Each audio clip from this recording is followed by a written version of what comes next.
हाँ दर्शक बंधु आपण माने निश्चित भाव में काली कैबिनेट मीटिंग कथा निश्चित भाव में शुणी थे। कैबिनेट मीटिंग रे सबुठारु बड़ कथा आमर सरकारी क्षेत्र रे सरकारी गवर्नमेंट जॉब जो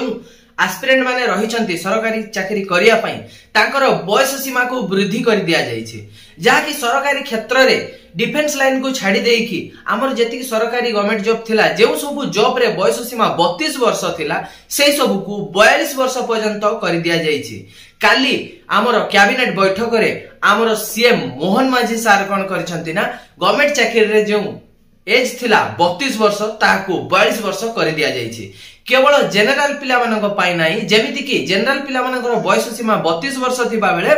एससी एसटी पिला मानकर एवं एससीबीसी पिला मानकर बयस सीमा 37 वर्ष थिला तो तांकर मध्य 5 वर्ष बढ़ी जाइछि। जेमिति कि जनरल पिला मानकर बयस सीमा 32 रु 42 हे जाइछि, सेही परिका एससी एसटी एवं एससीबीसी पिला मानकर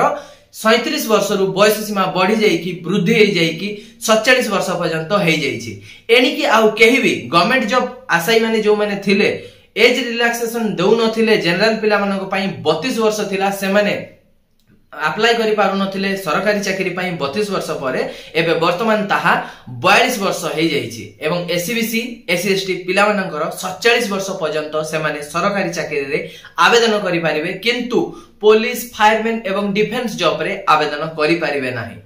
एई सब डिफेन्स जॉब एवं पुलिस फायरमैन को छाड़ी देकी आउ जेते भी हमर सरकारी जॉब रहिला ओडिसा गवर्नमेंट रे तार बयस सीमा वृद्धि करा जाइछि, जाकी 32 वर्ष रु 42 वर्ष पर्यंत एवं एससी एसटी एसबीसी पिला मानक पई अधिका 5 वर्ष अर्थात 42 नुहे 47 वर्ष पर्यंत से माने सरकारी जॉब रे एलिजिबल होई पारिबे।